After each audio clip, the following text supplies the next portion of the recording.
Too many, trying to win, too many losses.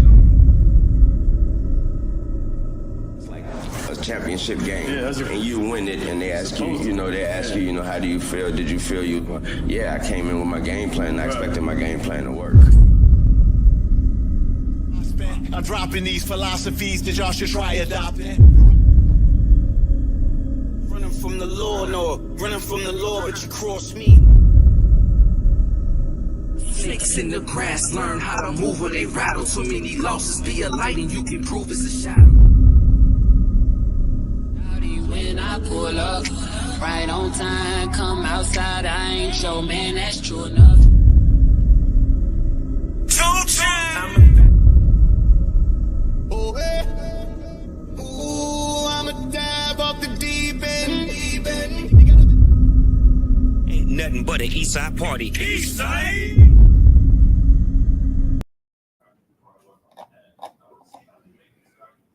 That when Negroes stop getting drunk, when Negroes stop fornicating and committing adultery, when Negroes stop being addicted to drugs and these things that destroy the moral fiber and the morale of the Negro, then our people will be able to get together and unite in harmony and unity and get our own problem solved.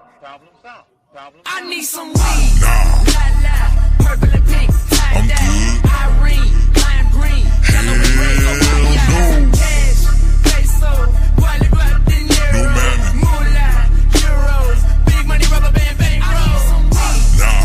La, purple and pink, tie-dye, Irene, lime green, yellow and red, cash, peso, wallet, guap, dinero, moolah, euros, big money, rubber band, bang. Why these people all about getting high up on that kush? I be on my Moses flow, talking to the burning bush. If it ain't about the sex, then something must be out of place. All that trash on TV, man, get it out my face. We got slaves to the dollar, servants for the loners. You can't serve two masters like a dog with two owners. Why the appearance of the fame so important to the youth? We go broke for a persona, trying to cover up the truth. We got kings and we queens, but we acting like some peasants. Easier to hate your neighbor than to love and be pleasant. Listen up, young man, I'm trying to say you from the dead, but when I asked what was important, it's exactly what he said. I need some weed.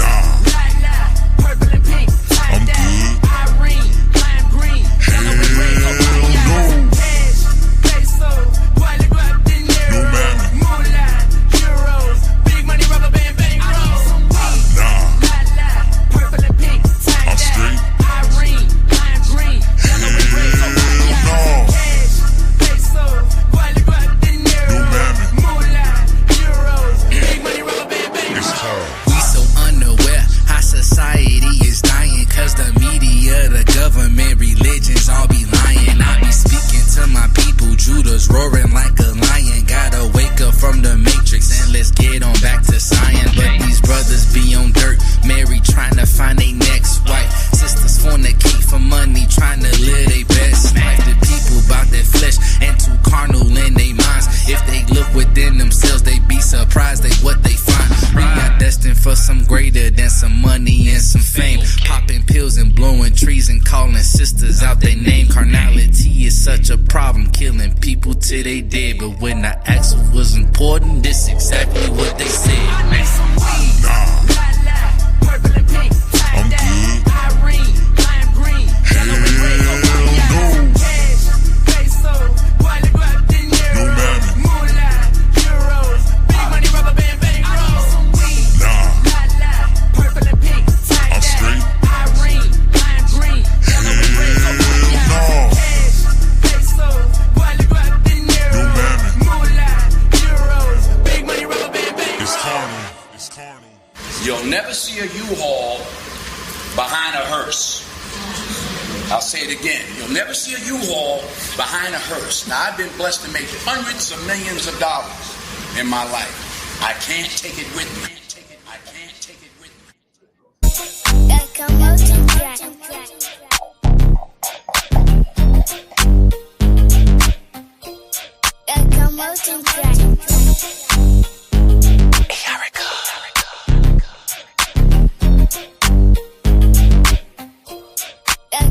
Most High gon' make a way. The Most High gon' make a way. The Most High gon' make a way. You just need a little faith. All you need is faith. So I heard you been down on your luck for a while. Come and talk to your art, we gon' figure this out. So you got 3 kids and your man ain't home, sis. I feel your pain, got a lot going on. Let me ask, how's your faith with a higher? Do you pray and allow him to guide you? Well, if not, I think it should start right away. You will see the change in your life each and every day. Grab my hand, let us pray, that a higher, make a way. You just need a little faith and do exactly what he say. I know it's hard, but you can do it. It's tough, but you gon' get through it. Never quit, stay strong. If you get weak, sing along. The Most High gon' make a way. The Most High gon' make a way. The Most High gon' make a way. You just need a little faith. All you need is faith. Wait around time you unemployed now. Laying low at your door trying to kick you out. Brand new, you ain't got no way to pay up. Just asking when the last time you prayed, bruh. You should try sometimes on how you be looking out. When you keep his commandments, blessings stay coming down. You ask your pastor for help, but he know where to be found. Hey, I got you, bruh, let me help you out. Grab my hand, let us pray, that a higher, make a way.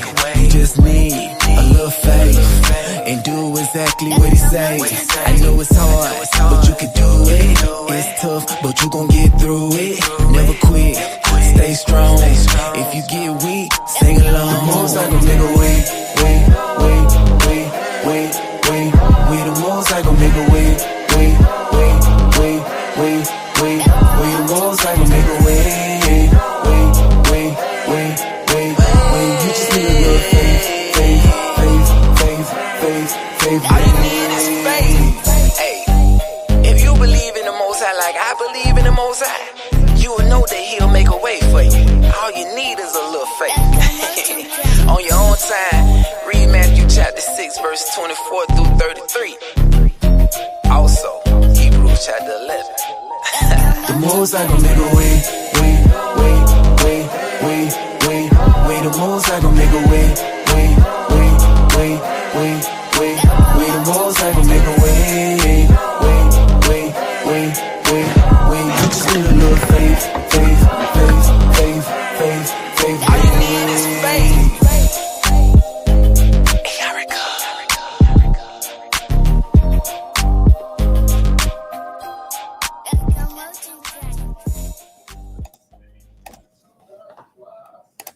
All right. Shabbat shalom, family. Shabbat shalom.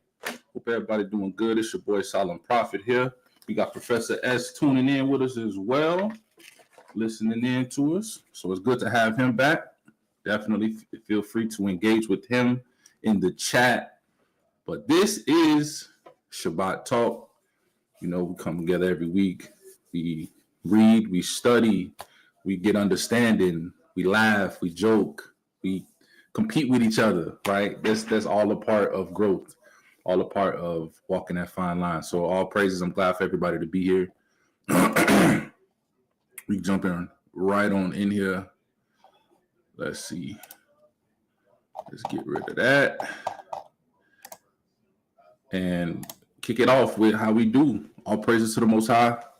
Everything that we have is because of him. Who we are is because of him. The blessings, the growth, the chastisement, the correction, the love, the mercy, all of it comes from the Most High. I can't thank him enough. So I'm thankful for another day, thankful for the breath in my lungs, thankful for another amazing and wonderful Shabbat. And it's time here to fellowship with you all, for real. So I'm happy, I'm excited, and I got to give him all his credit. So all praises to the Most High. Now, in regards to the shout-outs, got to give a Shabbat Shalom to Sister Tess and Cindy. They was in here first. Shabbat Shalom, sisters. And then we have a Shabbat Shalom to Sister Andy. Sister Andrea, aka Sister Sponsor. Shabbat Shalom. Shabbat Shalom to you and to my family. Shabbat Shalom. Shabbat Shalom too. Let's see who's the first in. Okay, I got them. Shabbat Shalom to Professor S, man. I know I save him for last normally, but I'm excited that he's here. Shabbat Shalom to Professor S, my A1 Day One, my Ace Boom Coon, my brother from another mother. Brother Joel, aka Professor S, man. Welcome Shabbat back. Shalom. I'm glad you are able to join us. Welcome back, Professor S. Yeah, they've been asking about you, brother. They've been asking about you. And then Shabbat Shalom to Sister Ava and Brother Sean, also in the chat. Shabbat Shalom to Brother Greg on the panel. Shabbat Shalom, my brother, and to the family. Shabbat. Hey. Shabbat Shalom. Hey, I don't know if you're far away from your mic, but your mic sounds like it's either far away or turned down a little low. Let me see. Yeah. But that's my brother Greg, aka brother Icebreaker. Does that sound better? Ooh, yeah. What? It was like way back here. I was like, does that sound better? That's good. Yeah, we'll switch to a different mic. Defaulted somehow. That's happened to me before. Yeah. Before, when I had both mics hooked up, I had a mic over in the other end of the room, and then I had my regular podcasting mic, and it was connected to my recording mic, so it made me sound super far away. Yeah, technology gets confused sometimes, because it typically defaults to the right one, but this time it said nope.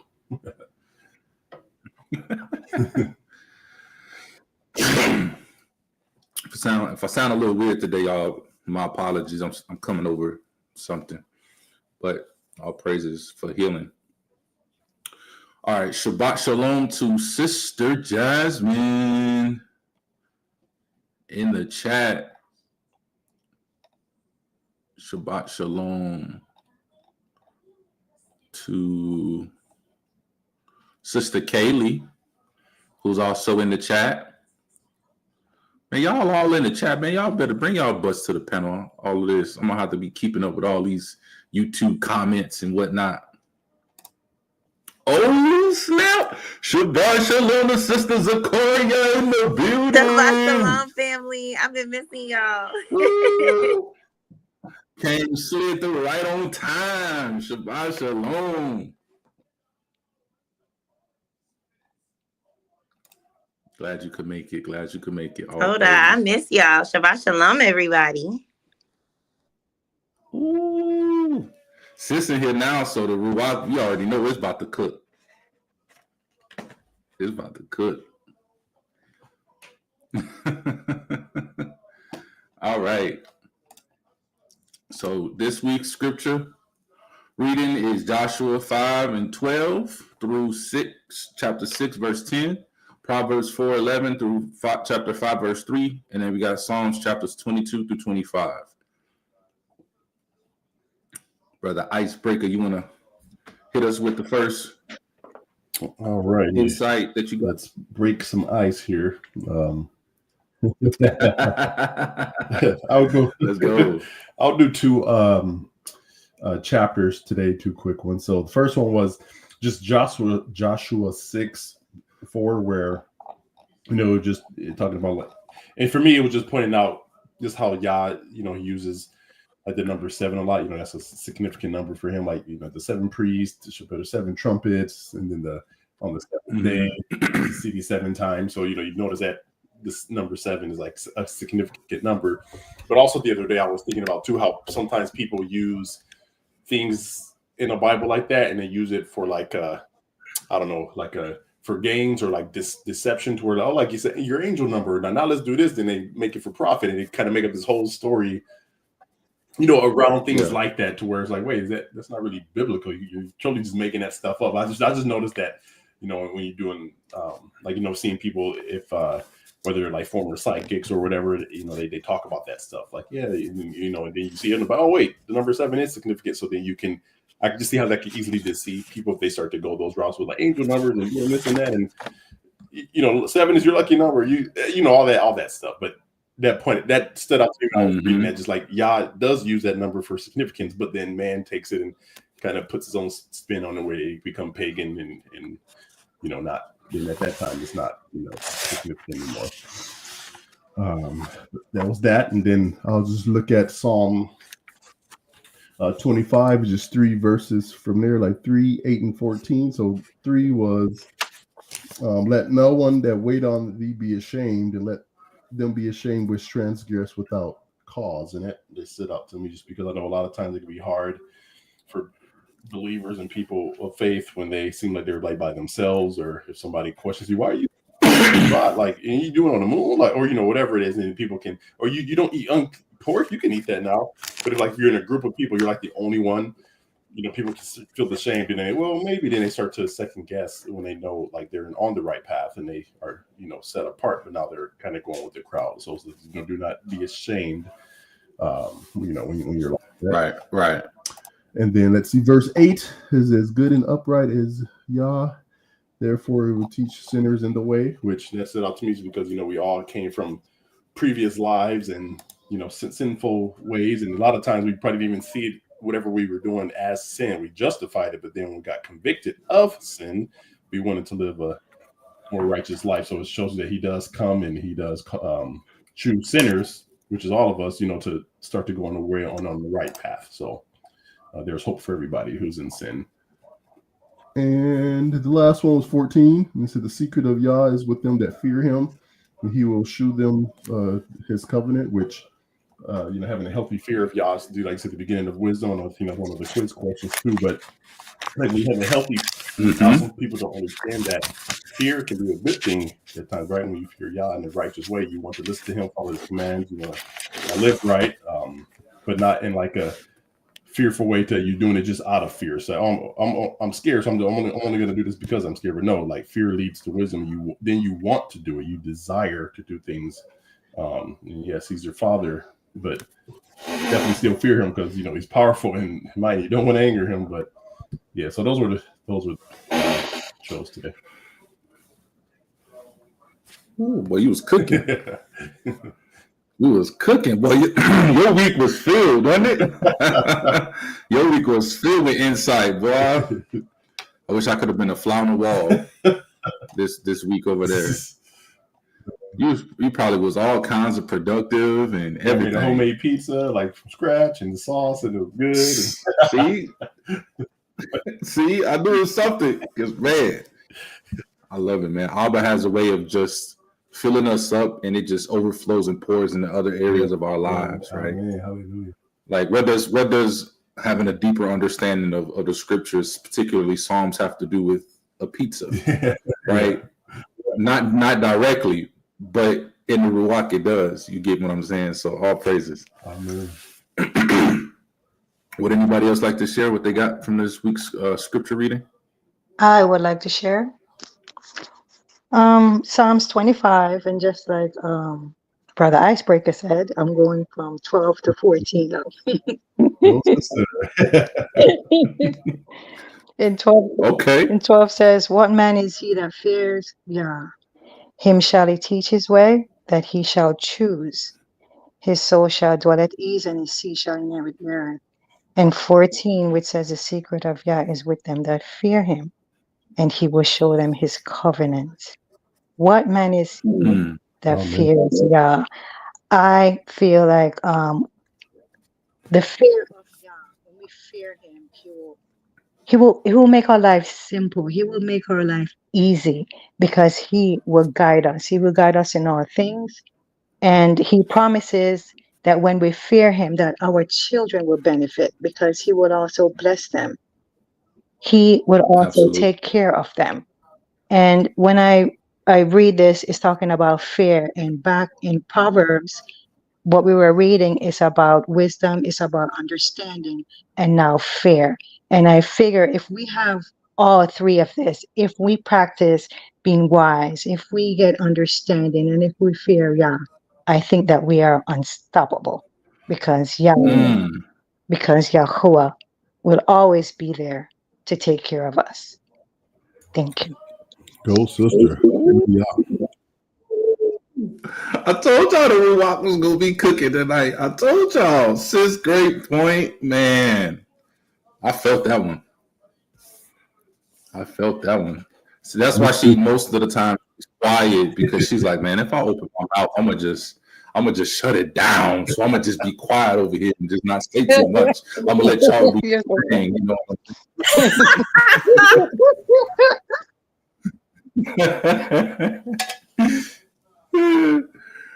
But man, that was amazing. All praises to the Most High. All praises indeed. Anybody else?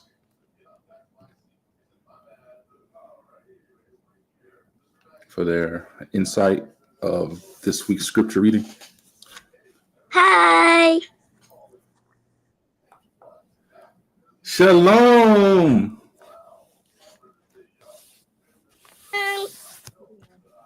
Shalom. Sorry, the baby's. Shalom. No, my baby's there. A little Halle. But so this week with Joshua, for me, reminded me that we definitely should do a breakdown at some point on the Battle of Jericho, because not only is that important, but also it's a really good, another really good piece of evidence for the Father's calendar, because you can't do the Battle of Jericho on any other calendar to include the Gregorian. It's just impossible. So as I was reading it, and I know it was coming up, we hadn't really gotten there yet. That's on the next week's reading. No, we hadn't really fully gotten there yet, but reading up to that in Joshua this week, it hit me. I'm like, yeah, we have to do that at some point. So keep an eye out. That will be coming soon. But this week, what really stood out to me, one of my favorite chapters in the whole Bible, Psalm 23. Me and this chapter, we got history. Real quick, because it's only 6 verses, but these 6 verses are so impactful. I've used these verses for spiritual protection for a good portion of time. I don't know if I've probably told some of you, but maybe not everybody has heard it, or maybe you haven't seen the spiritual encounter series that I did a couple years ago. But I was dealing with some supernatural type of things going on, demonic attacks and stuff. And so Psalm 23 was my go-to. And my Bible stayed open to Psalm 23 on my nightstand for years. straight like that. So whenever I come across Psalm 23, it's always like a somber moment for me. And I always think back to what it's done for me, which is a reminder of what the Most High has done for me. Because all Psalm 23 is just words from David that was placed on his heart by the Most High, right? And so I think about the protection that the Most High gave me during that time, how he kept me, how he protected me, right? And how he allowed me to continue to be here today to carry out his will for my life. So Psalm 23 is always special for me. So I had to stop and really appreciate it. Yeah. But that's all I had this week. I read that every week. That's because I have certain Psalms like that I read weekly, like one or two every day, just like when I wake up. But yeah, Psalm 23 is definitely one of them that I go to. Absolutely. That is my go-to bedtime Psalms. I never go to bed without not saying it. So. Oh, praises. Oh, praises. See, I knew other people would know and appreciate Psalm 23 like I do. Oh, yeah. Absolutely. All right. Before we move on to the next week's last call for alcohol, anybody else got anything they want to share for this week's scripture reading? Yeah, I think Sean's going to speak up. If not, I might have to. But something that stood out to me was when they said that they stopped eating manna.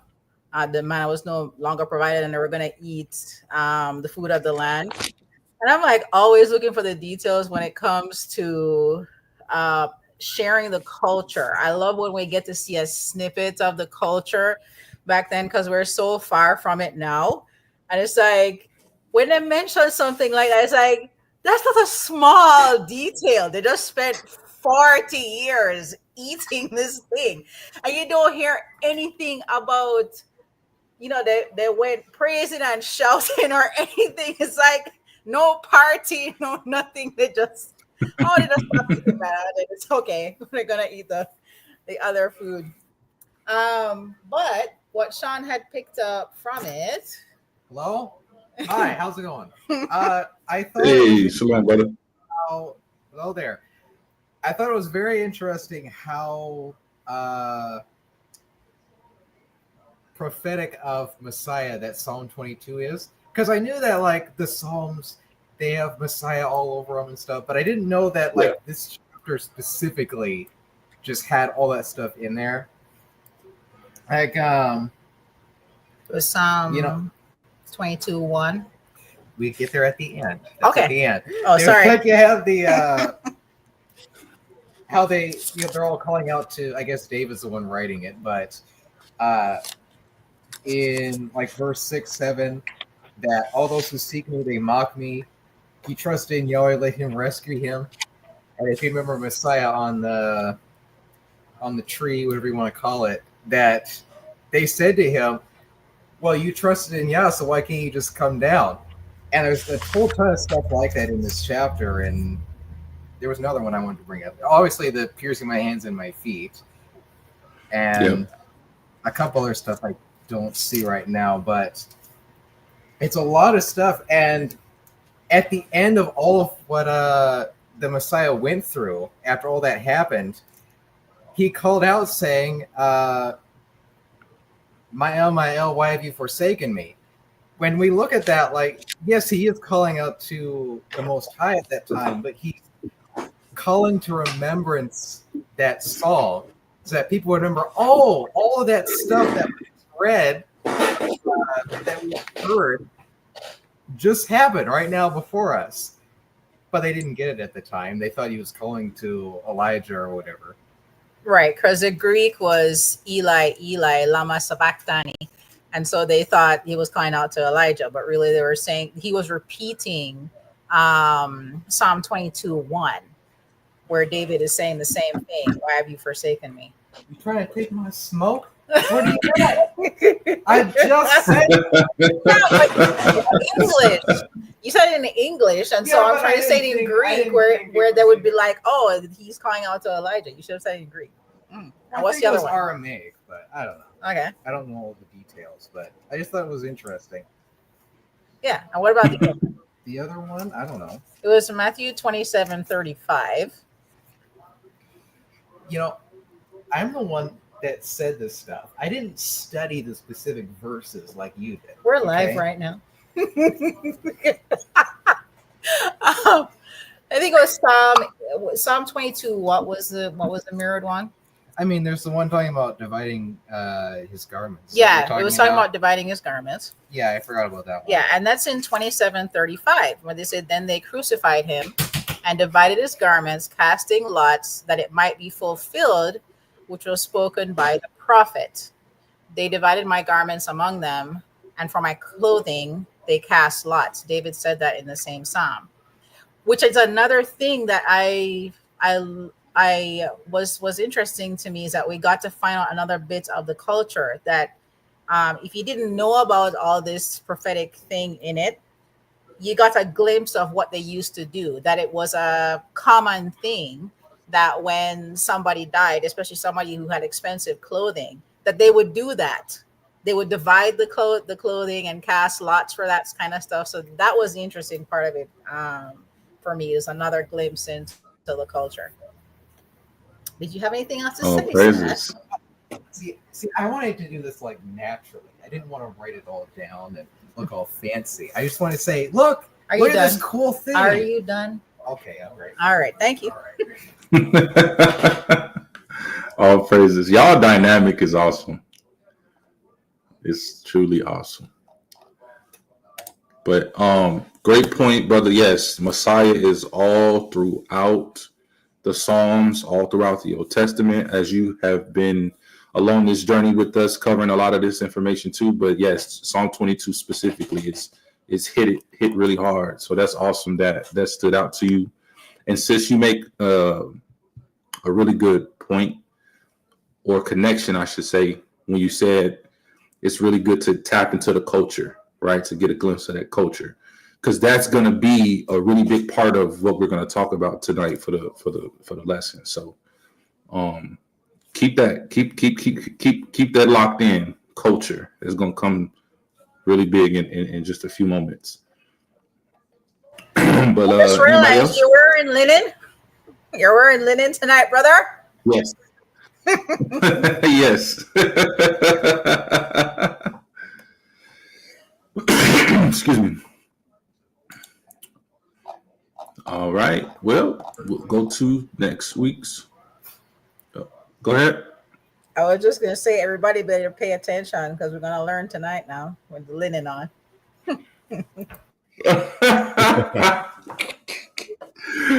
She cooking. All right. So this next week's scripture reading is going to be Joshua chapter 6, verses 11 through 24, Proverbs chapter 5, verses 4 through 23, and then Psalms chapters 26 through 29. So 26, 27, 28, and 29. So I'll leave that up for a second while I check the chat. I want to say y'all have been cooking in the chat. Y'all been moving so fast I can't keep up. That's why I haven't been posting them up on the screen. But y'all have been cooking. But I love the fellowship. I love the fellowship in the chat. Definitely want to say Shabbat Shalom to my brother Abdullah, the Houston Brew. Glad for tapping in. This one is going. This lesson tonight. This one going hit, and absolutely everything we do here ain't to be held. So go ahead if you want to, and take it and go teach it on Shabbat with y'all people, because they go. It's good. It's good. It's one of those pieces of information that is easily overlooked, right? And it's really helpful once you really tap into it. Absolutely. So glad you could make it.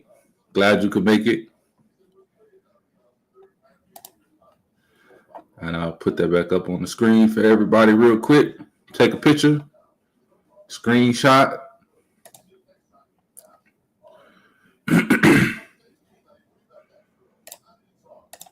All right. So let's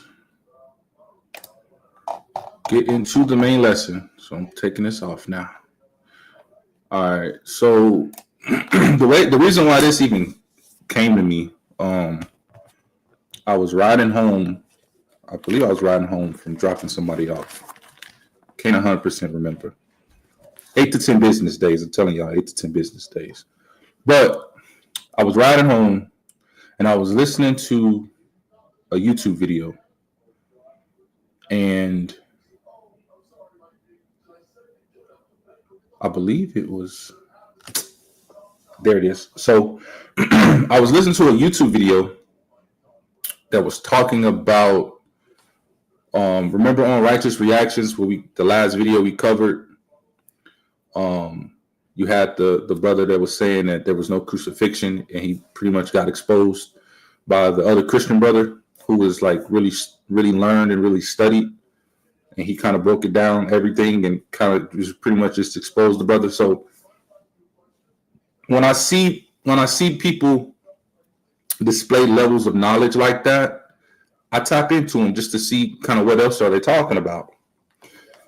And it was another video that I was wanting to see, but I hadn't watched it yet. But after seeing that initial video, some of this brother's videos started popping up on my YouTube channel feed. And one of them, I didn't watch it, but the title of it was Why Christmas is Not Pagan, right? And on the thumbnail, it had a picture of the brother. He was wearing a Santa Claus hat and smiling, right? And then I saw a different video just a few days ago.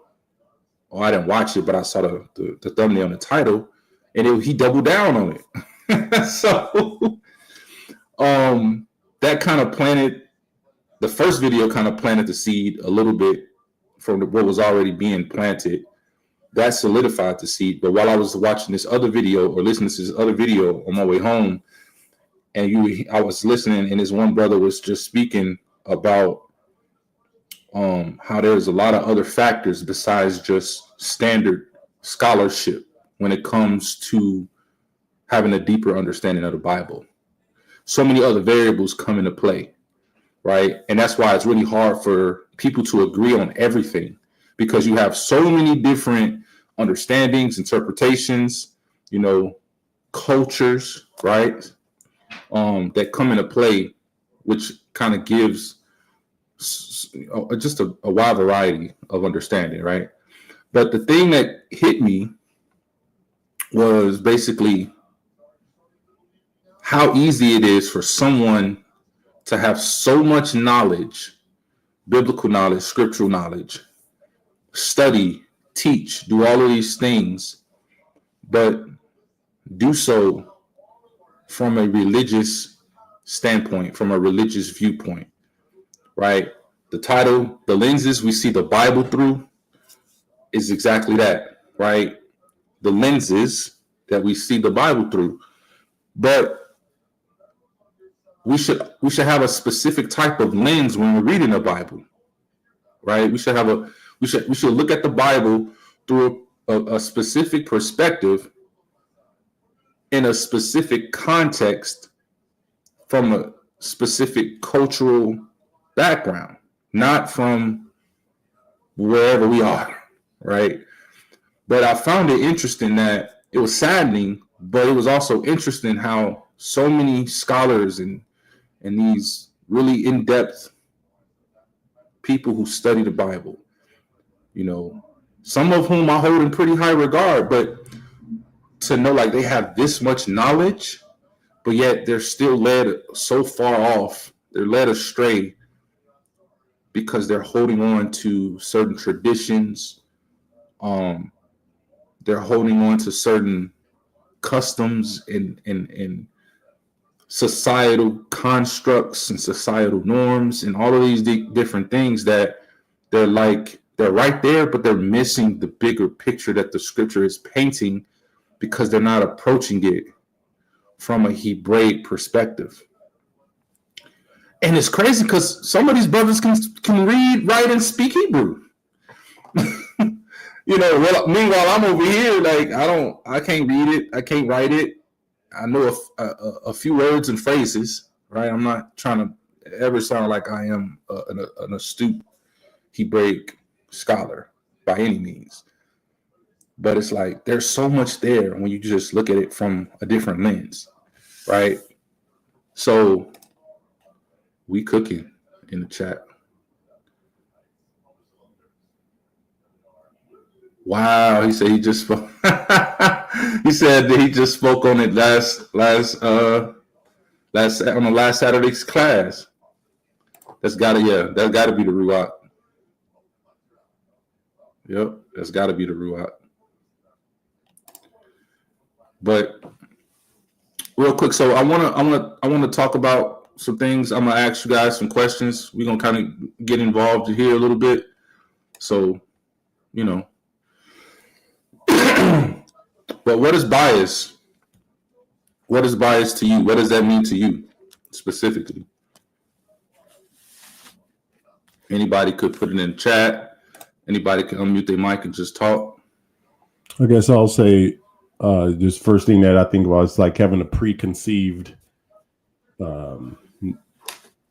notion or like a preconceived understanding of something already. So then when you have that preconceived understanding, it influences the way you're going to present information without, you may not necessarily go outside that, look at it like another viewpoint or the other side, say, okay, I already understand this like this, so I'm going to present it in the lens of this versus, okay, let me actually look at the other side, see if maybe there is something I'm missing, do a compare and contrast, but it's like that preconceived understanding, I guess, of something which influences how you understand or even present information. That's how I'll describe it. Absolutely. That's a pretty good description. Boy, you and Webster got a lot in common. Quickly, I want to say Shabbat Shalom. I don't know if this is a brother or sister based off the name, but Hidden Gnosis. I want to say Shabbat Shalom.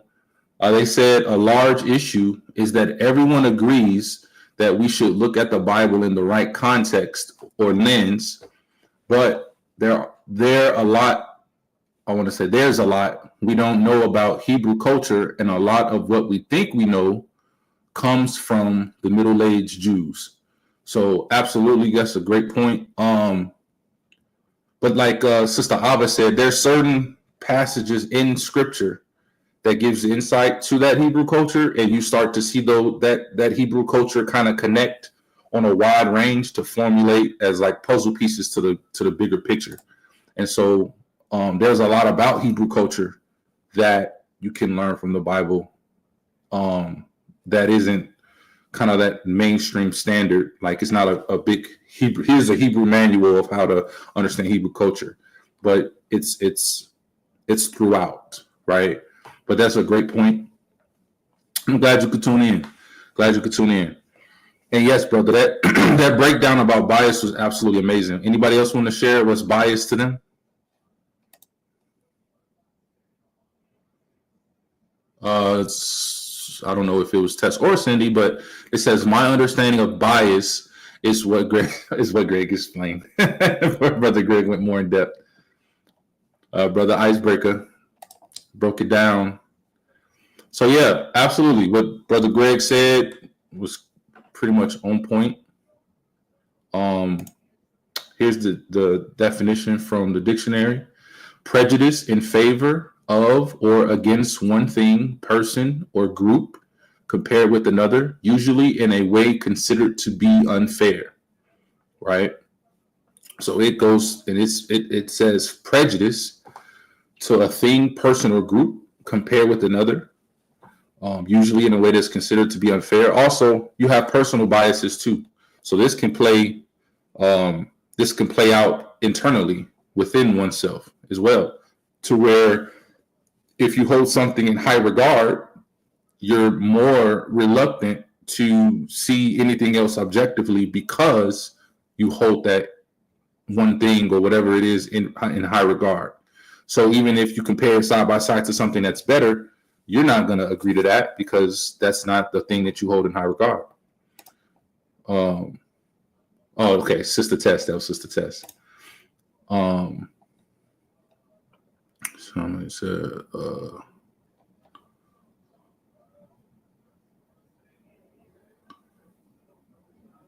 said, let's see, says, but if I have to learn about the culture from the Bible, isn't it circular to use that info as your source lens to interpret the same book? You're saying it's circular because you're getting info from the Bible to understand the Bible. So who would be the source of the culture? Would be my question. If it's not from the Word. So I don't know. That might have some underlying history behind that question. But so tonight I want to talk about a phrase.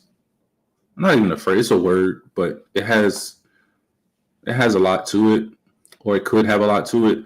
Honestly, I never heard this word before taking this particular class. I took an intro to anthropology class not last semester, but semester before last, before I transferred to this school. But anyways, I took the intro to anthropology class, and we covered different topics, right? And I was introduced to this concept called ethnocentrism.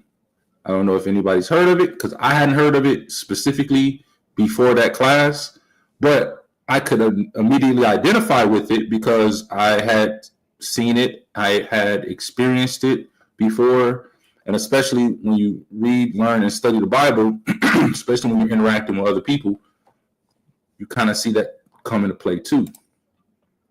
So what is ethnocentrism? Does anybody know what it is off the top, or maybe based on looking at the name, something that comes to mind about what ethnocentrism is?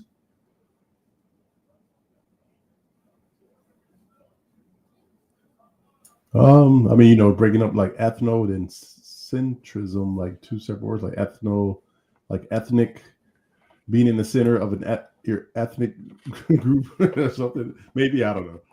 Okay. Something like that is what I would kind of try to, if I had to guess, something like being like in the center of an ethnic group, and then would that lead to a bias? Maybe is that kind of what that means? Like your culture. Hey, I like the way you operate. I think I like that. And I think about it like you grew up in, me growing up in the hood, right? It's like the culture around you influences like type of music you like, the type of cars you want to do. A lot of people want to be like rappers, at least in the environment I grew up in. The whatever type of car, the shoes, the clothes, like it's all influenced by your neighborhood or people that are around you, because you want to be like everybody else in that sense, if you don't break out of that like mindset, that matrix. But I just think it must be in the center of like an ethnic group or something. But yeah, I'll leave it at that. Got you. I like how you think. What was that movie Denzel Washington was like? No, was it? No, it wasn't Denzel Washington. It was Four Brothers. Close to the end, before they had the last fight scene out on the ice, and then the drug kingpin, when Andre 3000 gave him the money, and he was like, "I like how you do business." Like, that's what just came to my mind. I like how you was cooking that, bro, for sure. Just from taking the two words, putting them together, and coming up with you're right, like right on there. Brother Marvin, Shabbat Shalom. Brother Marvin Rhodes, my big bro. He says a bias based on your ethnicity. A bias based on your ethnicity. Hey, Stava said, what Icebreaker said. But it seems like Brother Sean agrees with you. But absolutely. Ethnocentrism. I'll read the definition of it. And then I will kind of just break it down, because we're gonna just put it in basic terms. What Brother Marvin said was right on point. And what Brother Greg did, that was impressive. But ethnocentrism, it says evaluation of other cultures according to preconceptions originating in the standards and customs of one's own culture. Right, so like both the brothers said, basically you're going to take your own culture, and when you compare it to other cultures, you're biased towards your own culture, right? We do this all the time without us even knowing it, without if no one else kind of brings this to light. I had a much lesser version of this for my kids' Shabbat study earlier today. And I have reminded them of how to identify ethnocentrism. Like when we lived in Guam for a couple years, it was a different culture, right, than standard U.S. American, even though it's still a part of the U.S., but you get it. But they have their own culture over there.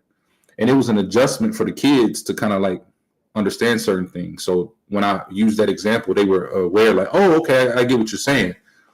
But yeah, so you focus on your culture, and when met with another culture, compared with another culture, or if you are immersed in another culture or a different culture, their practices, their traditions, their customs may come off really weird, awkward, wrong to you, because that's not what you're used to. But ethnocentrism, the difference when you're looking at it from an ethnocentric viewpoint, is not like, okay, this is different, but it's special. It's unique. It's its own kind of good thing, even though it's different from mine. Right? There's two ways to skin a cat, or whatever the case may be. What that happens is that's weird, that's taboo, that's wrong, that's way over there. I don't want anything to do with it because I'm used to my culture, and my culture is right. My culture is correct. Right? It sounds stuck up, but we all do it. We all do it. But ethnocentrism can act, like I said earlier, the lens we see the Bible through. It can act as a lens for which you see the Bible through. And it can really hinder your biblical understanding if you're not aware of ethnocentrism and you're not willing to be unbiased and objective when you are diving into certain biblical concepts that is coming from a culture that's not yours, right? So it's important to understand that. It's important to keep that in mind when you're reading the Bible, right? And so like I said earlier, the fact that even someone who is well studied in the scriptures can still allow ethnocentrism to creep in and affect their interpretation of the text. Ethnocentrism is not limited by their knowledge, right? It's not limited by how many years they've been studying the Bible, how long they've been in church, how many students they have, how big their congregation is, how many subscribers on YouTube they have, how many degrees they may have, how many languages they speak, right? It can still creep in. And it's something that if you're not paying attention to it, it's right there and it's affecting everything, but you don't think it's affecting anything because you're not even aware that it's there, right? So that's kind of what begged the question for me to be like, wow, we really need to address this. We really need to shed a light on this so that all of us in our own studies can be aware of this, so that way we can start to really place the emphasis on understanding the Bible through a biblical lens, right? Matter of fact, I was gonna start with Christians, but I'll start with because Brother Marvin he made a good point. Because there's a lot of Hebrew Israelites that use this from this biblical lens, right? Deuteronomy 28, right? Now, if you read Deuteronomy 28, and I got a whole other video on this before I go into Deuteronomy 28. If you read the book of Baruch chapter 1, that'll explain that they knew that the curses was being upheld at that time. And that was just the Babylonian captivity, way before the transatlantic slave trade. So, but anyways, Deuteronomy 28 identifies for Hebrew Israelites, black people being the true Hebrews, the true Israelites, the true Jews, right? So when you take that perspective, now your ethnocentrism identifies you as the culture, and now your culture is the best culture. So every other culture is less than you, right? Because it gets a little worse because there's other scriptures that puts Israel above other nations. So now you have further ammunition to back that up, right? And you ignore all the other places in the Bible that talks about other nations still being included in Israel, in that culture, right? So your viewpoint becomes exclusionary while you're trying to include the people that look like you. So, and I'll get to this a little bit later, but it causes division. It's a catalyst for racism and nationalism, pretty much. And it'll come up a little bit too. But you'll see how that happens. But it also happens with Christianity as well, where their understanding of Paul is coming from a westernized perspective of his epistles. And so they're interpreting, well, not all of them, but a good portion of them interpret Paul's epistles a certain way, which actually leads towards not adhering to the Most High's law, statutes, and commandments. When in fact, Paul is speaking from a perspective, a culture of Hebrew, right? in which the law, statutes, and commandments are not only upheld and followed, but are taught. But because his words in his epistles are hard to be understood, many misunderstand them because they don't have a foundation of the Torah, of the law, statutes, and commandments, of Hebrew culture. So it's easy for ethnocentrism to take root and then read it a certain way, that interpretation, the lens that they're reading it through, to have this conclusion that the laws are done away with and they are to just almost do as thy will. That's kind of, I'll just say it's not as, they don't feel required, right? They don't feel required to keep the laws, so to speak. But it's a double-edged sword, right? It's a double-edged sword. So ethnocentrism can play a huge role, right? One of the things is Eastern culture versus Western culture. The Bible is coming from a geographical area in the East. We here in America, get this fan. If y'all start hearing the wind from the fan, just let me know. It's just a little hot over here. But us over here in the West, right, in America and different things like that, we have a certain culture. It's blended, but it has its own, stamped culture, right? And that's okay to be aware of one's own culture.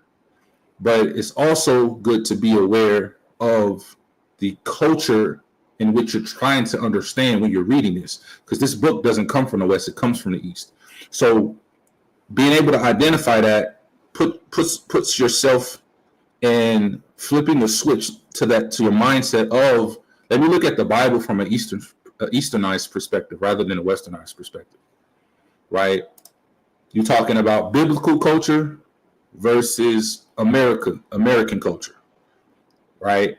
You're talking about the things that are lawful, that are unlawful, different things that are accepted, things that are happening in the Bible that wouldn't be accepted in today's society, right? That wouldn't be accepted in America. But then you also got to understand, with that same token, there's a lot of things that America does, or Western culture, right? Because all of these things are connected, that would not be accepted according to the Bible. But if you're living a biblical lifestyle, right, your lifestyle should come from the Bible. It should come from that culture. Now, you can exist within the culture, and you can even, keep certain aspects of both without there being a conflict, but you got to understand the Bible's culture, and then you'll know what lines to cross. For example, I'll give you a quick, brief example, right? We observe the Torah. So we live by the law, statutes, and commandments. One of those law, statutes, and commandments is the dietary laws in Leviticus, right? Now, do we still go out to places and eat and enjoy the culture? Absolutely. But there's just certain things that we don't eat. So you can still engage in both culture without there having to be like the shutting out of one, right? You can still have that type of experience. Let's see. It says American culture is new in comparison to ancient Near Eastern culture. This is true. This is true.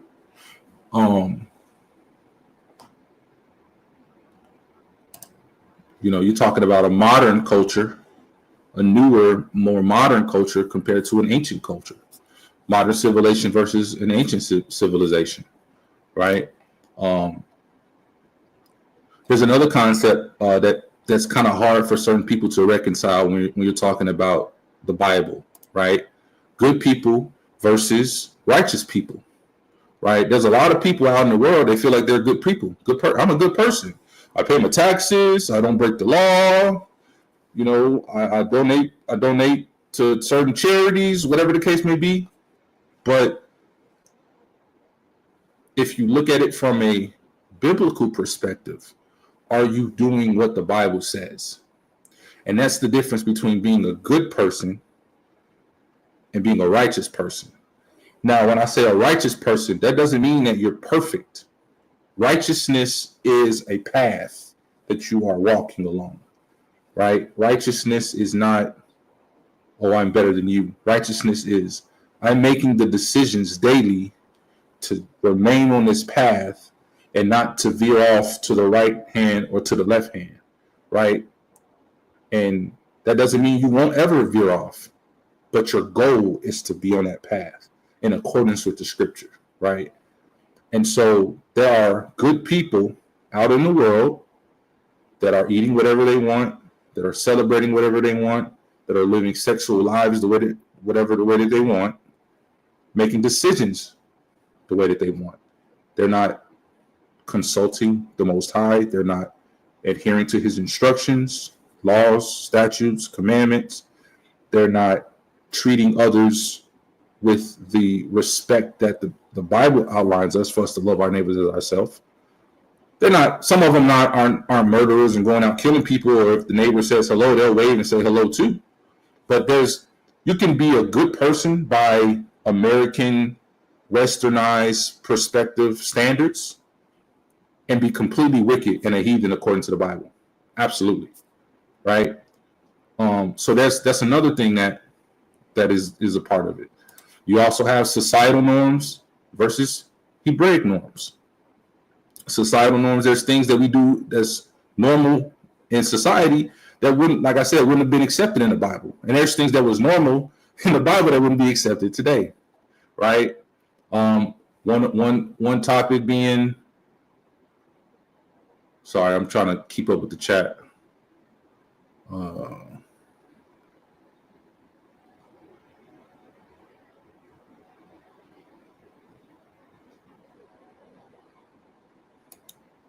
Somebody says, do you think that there are things in the Bible that were accepted because of their culture, but should not be accepted now in our new culture? No. There's nothing in the Bible that I believe was accepted then that shouldn't be accepted now. I did an interview with Brother Matthew Jensen, and he was just sharing his story, his history, his walk with the Most High, and where, what brought him up to who he is now. And he said something really interesting, and I agree with him wholeheartedly, because he briefly talked about, not to be political, he was just briefly talking about if the law, the Torah, was our Constitution, you would take away almost all of the issues. A lot of the issues that we deal with today is because society has done is society has put away the perfect blueprint, which is the Torah, the laws, the biblical perspective, the biblical structure and authority, that model. It's put it away and it's tried to recreate it. And when you recreate something that doesn't need to be recreated, why reinvent the wheel? But we did it. And so as a result, you have this corruptible system that's imperfect in so many different ways and can be systematically infiltrated from so many different angles and creates tons of different injustices, right? But Brother Matthew said that a lot of what we deal with today, we wouldn't have to. And he mentioned like the death penalty. Like there's certain crimes in the Bible that you would be killed for. That's a deterrent from people doing it. Like if you knew you do it, you'd get killed. They know, if you get caught, you go to trial, like he's like, no, that would be a deterrent. People wouldn't do some of those things. Now you do got the crazies that's going to do whatever, right? But from a majority type of standpoint, crime, injustice, so many different things would be reduced significantly if we'd have just stuck with what the Most High put in place in the beginning, right? So that's my perspective on that as well. Now going to the next example, you have the highly debated, right, societal norm from the Bible of polygyny versus monogamy, right? We've talked about it on this channel. I've talked about it in the past. Whichever one you want to do, hey, more power to you. Both are righteous forms of biblical marriage. I'm not going to demonize one or uplift the other, right? But in today's American society, it is unlawful or against the law for a man to have multiple wives, right? This is something that is demonized over here. It's not looked at. It's not looked at in a good light. It's considered taboo at the least. And like I said, it's against the law. Like somebody could try to report you, whatever the case may be. But that was perfectly okay in the Bible, right? But then societal norms, this society who, picks or chooses monogamy, which is okay. Monogamy is okay, but it chooses monogamy, but it's living, a lot of people are living a very serial fornication type of lifestyle. So it's okay for a person to have multiple sexual partners, but when you talk about a man having multiple wives, there's an issue. So there's some things there as well. But this topic is one of the things. Another thing is dating versus courtship. There's no such thing as boyfriend and girlfriend in the Bible, right? There's no such thing as that. You don't see that there, but you see it in modern day society. A man and a woman get together, they like each other, they become boyfriend, girlfriend for a period of time. Most of the time, it doesn't turn into anything. They're together, they enjoy one another's company, they have sex, and then they go off, and then they repeat their process over until they find the person that they really want to be with, that they can see themselves with for the rest of their lives, and then they get engaged, which is a committed relationship that is focused towards marriage. And then they remain engaged for a period of time until they get married.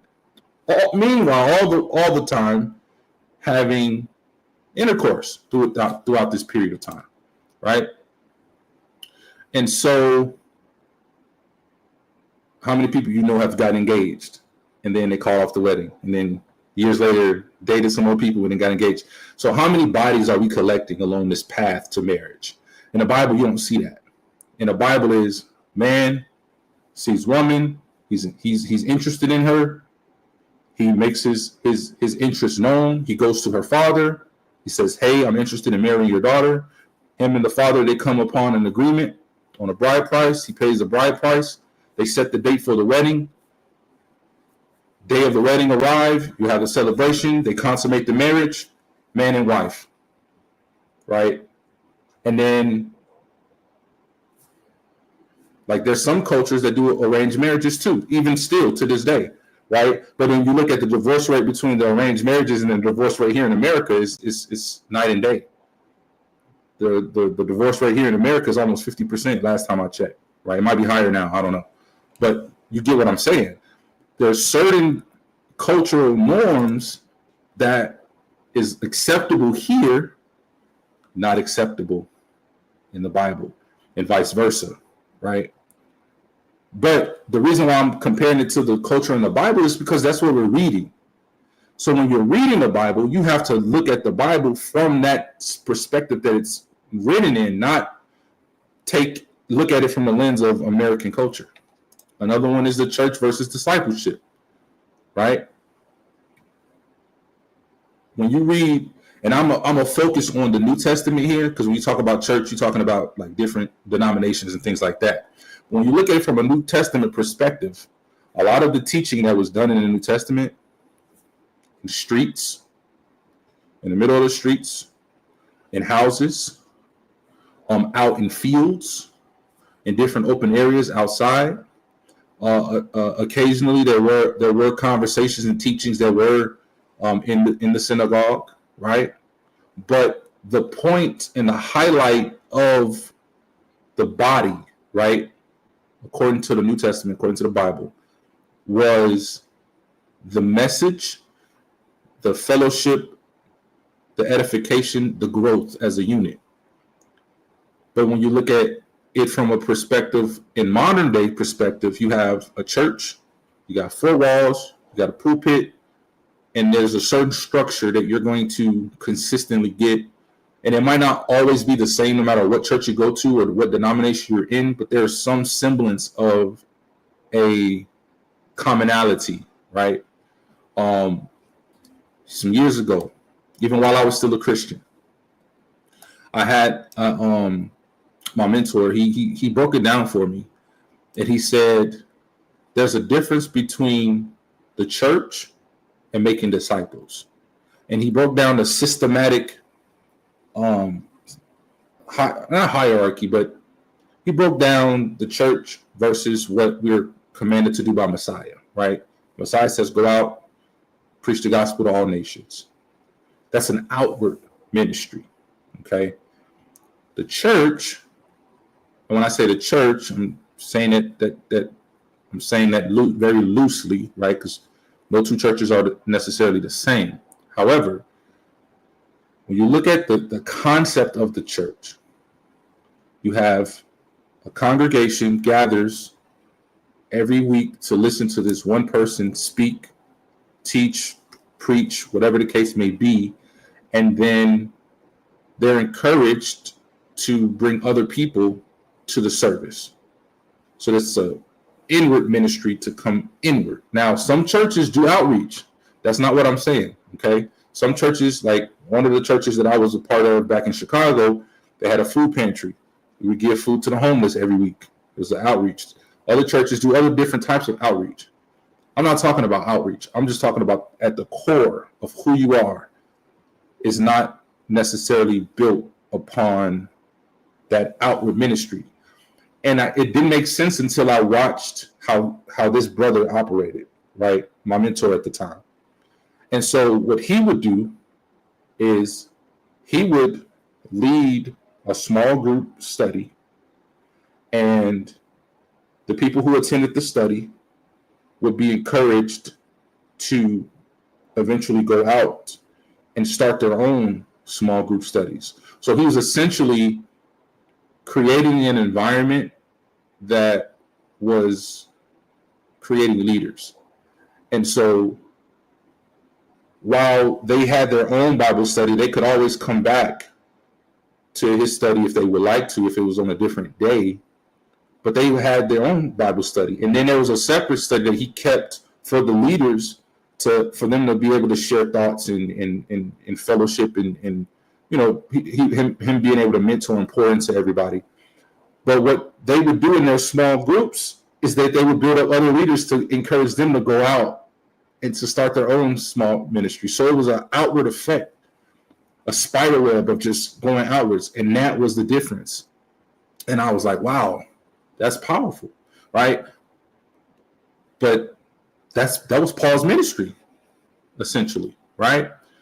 Talk about things like the fighting age versus legal age.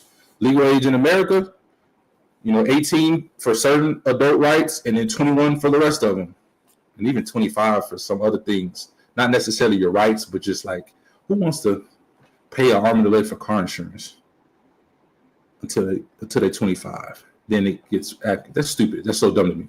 But anyways, fighting age in the scriptures is right around at 20 years old for men. Something that is another thing with this, with the fighting age versus the legal age, for a woman in America, when she's 18, like I said, she has certain adult rights. When she's 21, all the rest of, the floodgates open. But in the scriptures, a woman is determined to be an adult once she is able to bear children, right? But if you look at that from an American standpoint, you're like, oh no, she's too young. There's no way that a child, 12, 13, 14, 15, 16, 17, should even be thinking about marriage, let alone childbearing and doing all of these different things. But not understanding the way the children are raised today compared to the way that they were raised during the biblical times, totally different. By the age of 12, 13, 14, these I don't even want to say children, because if I say children, I'm kind of putting my own ethnocentrism into it too, right? These young ladies, these women, they were raised not only to understand the culture, not only to understand the law, statutes, and commandments, so they had a sound biblical foundation, right? And when I say biblical, I'm talking about just understanding of what's to have. They didn't have the Bible back then, right? They had scrolls and things like that. But they had a strong biblical foundation. They were mature, much more mature than we are today. They were much more responsible than we are today. And they were groomed to be women. They were groomed to be wives, right? They knew how to take care of the home. They knew how to take care of the children. They understood the hierarchy. They understood everything, right? So someone, let's just say if you take two 14-year-olds, a 14-year-old today, a 14-year-old back then, a 14-year-old back then is probably more mature than some 20-some-odd-year-olds today, if I'm just being real, right? A 14-year-old today is probably more interested in TikTok and what's the latest fashion trend. Not to say that she's just completely incompetent or anything like that, because there's still maturity, there's still responsibility, especially if she's being raised in an environment by a strong male figure, and they have a family unit where the mom and the father are working together to raise the children, right? So she can have a good foundation. But when you compare on a standard, the average, it's not even close. But we in this situation, or read somewhere in the Bible where there's a young woman who got married, it's like, ugh, that's a little cringe. It's not necessarily cringe. It's just because the cultures are different. And so we're comparing our culture here to biblical culture, and the ethnocentrism is kicking in to where our culture seems superior, so we demonize that, right? Let's see. Yeah, that is true. That is true.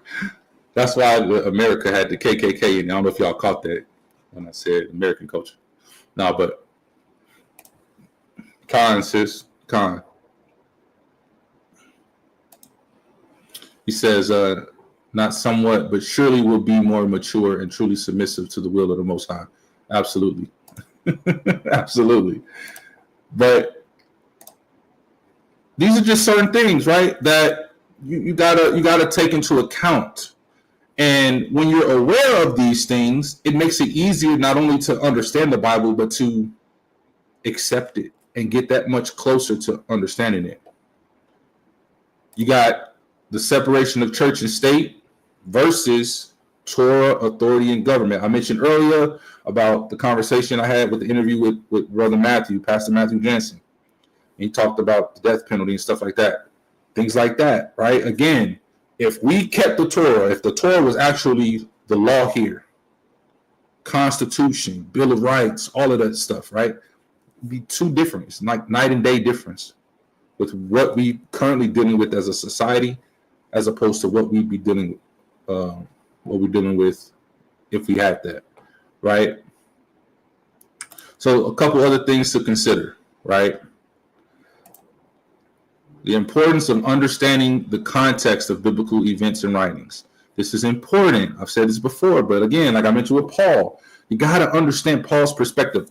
Remember when we were covering Paul's epistles, and I gave you the blueprint for understanding his epistles. If you get confused, or if you read his epistles and it seems like he's saying one thing rather than the other thing, right? So I believe you substitute the word sin. Whenever Paul mentions sin, substitute it for its biblical definition, right? So instead of blah, blah, blah, sin, blah, blah, blah, blah, it's blah, blah, blah, blah, blah, transgressing the law, blah, blah, blah, blah, blah, right? Because sin is a transgression of the law. 1 John chapter 3, verse 4, right? And then you also want to find where he says law specifically and identify what type of law he's talking about, right? He's not always talking about the law of Moses. Sometimes he's talking about the law of the land. Sometimes he's talking about the law of sin, right? He's not always talking about the law of Moses. So when you're reading it, you got to understand what law he's talking about. Like Romans chapter 7, verse 6, when he says we are delivered from the law. He's not talking about the law of Moses. He's talking about the law of sin. If you want to fact check me, go and read chapter 7.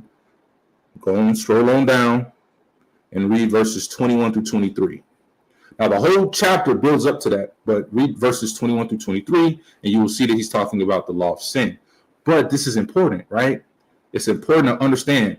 And the third thing is ask yourself, what is Paul actually talking about? What does he actually mean, right?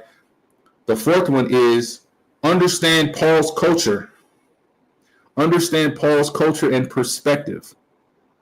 Paul himself said that I'm an Israelite of the tribe of Benjamin, and I call the other Israelites my brethren, right? My brethren who are Israelites, right? So when Paul says this, yes, Paul knew Greek. He knew he could read, speak, write Greek. He understood Greek culture. He was a Roman citizen, right? But he came from a Hebrew culture, a Hebrew perspective. So his understanding of Torah, his background of being studied by I forget his name, starts with a G, but one of the most astute Torah teachers of that time. His culture is going to be expressed in all of his writings and all of his letters. But we ignore that culture and focus on it from a different culture. We put our own lens at it, and then we make Paul's letters say what we want them to say rather than what he's actually trying to say.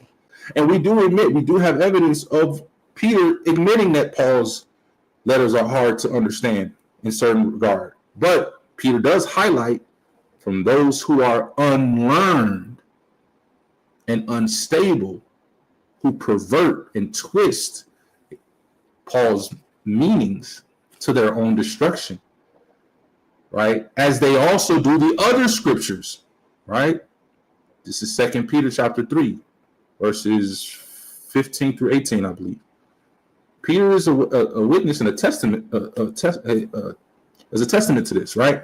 So you have to understand Paul's writings from his culture, from his perspective, but also step 5 of the blueprint to understand his writings, always go back to Ecclesiastes 12:13. What is the whole duty of man, right? Fear the Most High and keep his commandments. If you follow those 5 steps, reading any of Paul's epistles, they'll make a lot more sense to you. Because it takes a lot of the ethnocentrism out, a lot of the personal bias out, a lot of the confusion out, because it's right there for you. And if you do find yourself caught up or stuck or confused about anything, ask the question. Do some research, do some studies. Pull out the Strong's Concordance and see what some of those words actually mean in the context in which they're written. Because the Hebrew language is massive, and it's even more massive because certain letters and words have meanings that could change just based off the groupings with other letters and words. And I'm not an expert by this in no means, but my sister Zakaria, she a beast. She'll tell you how complex and amazing the Hebrew language is, especially the original Hebrew language, right? So that's also another thing too, which leads to the translations. How translations reflect the cultural and doctrinal biases of the translators and the impact of these biases on theology and practice, right? Your knowledge of the text is limited by your knowledge of the meaning of the text, right? So if you believe, I give you a good example. I used the same example with my kids earlier. Isaiah 58. Isaiah 58 says we're not to do our own pleasures on the Sabbath. I'm paraphrasing. But I read that initially as like, okay, well, the Sabbath isn't for pleasure, so I'm not going to do anything pleasurable on the Sabbath. I'm not going to play no games. I'm not going to do the stuff that I really like to do, and all of these different things, right? And a lot of people have this perspective. And I totally understand why, because I was like that for a long time. And it wasn't until I came upon it and something just said, what is the pleasure that it's actually talking about? And when I did the research on it, it wasn't talking about pleasure at all. It was actually talking about conducting business on the Sabbath, which I had already had that understanding from all the other aspects of the text, right? So if you're reading something and it seems like it's contradicting something else in the text, chances are you just don't fully understand what it's saying, because the Bible has to agree with itself. So over and over again, whenever you read and it talks about the Sabbath, it's saying don't work. don't do any work, right? So Isaiah was just essentially echoing the same sentiments, right? So when I actually got to that understanding, I was like, oh, okay, so it's not talking about pleasure. I'm telling you, it was so bad. It would be the Sabbath. I would be locked in my little computer room, library, whatever, office, whatever you want to call it. And my kids would come and be like, hey, Dad, do you want to play a game? Or hey, Dad, do you want to play hide and seek or whatever the case may be? And I'd be like, no, I can't. It's Sabbath. I can play with y'all when the sun go down. You know how my kids felt? Like they wanted some quality time with their father. And me, with my limited understanding at the time of the scriptures, doing what I thought was right at the time, denied them that opportunity, right? Until I had better understanding. When you know better, you do better, right? So that's a prime example of understanding translation. Okay. Also, how modern religious practices such as holidays, worship styles, or dress codes prioritize cultural expressions over biblical ones. I give another example, right? I've seen some videos over the years of women walking past a group of Hebrew Israelites in the camp, right? And then the men are like berating the women, bashing them, saying how they shouldn't be wearing pants and things like that, right? But when you understand the context of the scriptures that they're using, which what they're reading is how men aren't supposed to wear things that pertaineth unto women and vice versa, and women aren't supposed to wear things that pertaineth unto a man. You got to understand the context. During this time period, pretty much everybody wore tunics. Most of the time. Like, there was other garments, but the tunic was the most like common, right? Wearing what pertaineth unto a man, wearing what pertaineth unto a woman is not a woman wearing pants now in modern society. It's not a woman who is like a woman wearing pants is not less feminine than a woman in a dress. Now, I would say from a biblical perspective that the pants shouldn't be revealing, right? But there's nothing wrong with wearing pants, right? But we can quote ancient Hebrew culture and try to apply it to modern culture, but they're not always going to agree. So you got to see what the scriptures were talking about. Look back into the scriptures to see what pertaineth unto a man and what pertaineth unto a woman, and then understand what it was talking about men and women shouldn't wear. You can't appropriate what we're talking about in modern culture, right, of what it is, because there's women pants. There's literally lines of pants that were made specifically for women. So that's just another one. So I briefly mentioned this way earlier in the beginning, but there are dangers to ethnocentrism, right? Division, racism, nationalism. If you believe that you're better than somebody because of your skin color or because of what you understand to be as your nationality, your race, even though race is not even a thing, race was created, it's a societal construct. But for the purposes of people who watch this, who still understand race to be race, I'll use race. If you're of a particular race that you're better than someone, that's not biblical. That's not biblical.